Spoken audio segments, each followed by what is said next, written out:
অনেক কষ্ট নিয়ে একটা কথা বলতে আসলাম, তো জানি না এটা কে কীভাবে নেয় সেটা আমি আসলে এখনও ভাবতেছি বইসা বইসা যে কে কীভাবে নিবে আমি কথাটা বললাম। তো সেদিন দেখলাম যে একটা মেয়ে স্ট্যাটাস দিছে যে প্রতিটা মায়ের দায়িত্ব যদি তার মেয়েকে দেওয়া হয় তাহলে নাকি বাংলাদেশে কোনো বৃদ্ধাশ্রম থাকবে না।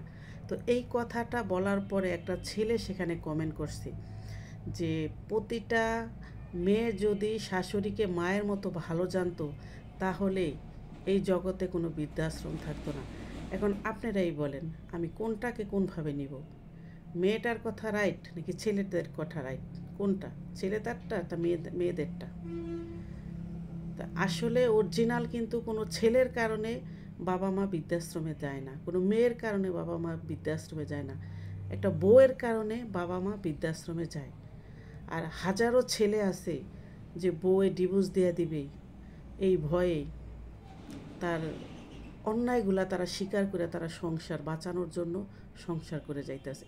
এটাকে আসলে সংসার বলে না, এটাকে এক ধরনের কি বলবো, এটাকে আমি আসলে ভেবে পাচ্ছি না। এটা এক ধরনের মানসিক টর্চার নিয়ে ওরা সংসার করতেছে। তো আমরা মেয়েরা আসলে একটু ভালো হইতে চেষ্টা করি যে আমার শাশুড়িকে আমরা বৃদ্ধাশ্রমের চিন্তা না করি।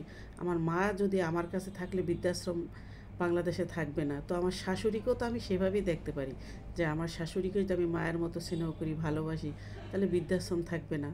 তো সবাই সবার দিক থেকে আমরা ভালো হওয়ার চেষ্টা করি এবং আল্লাহর কাছে দোয়া করি আল্লাহ প্রতিটা মেয়েকে যেন এই জ্ঞান বুদ্ধিটুকু দেয় যে না, মা শাশুড়ি এদেরকে আসলে পার্থক্য করার কিছুই নেই। বৃদ্ধাশ্রম একমাত্র কিন্তু বাংলাদেশে তৈরি হয়েছে শুধু বউয়েদের কারণে। এটা 100% সত্যি কথা। আমি একবারই বউ,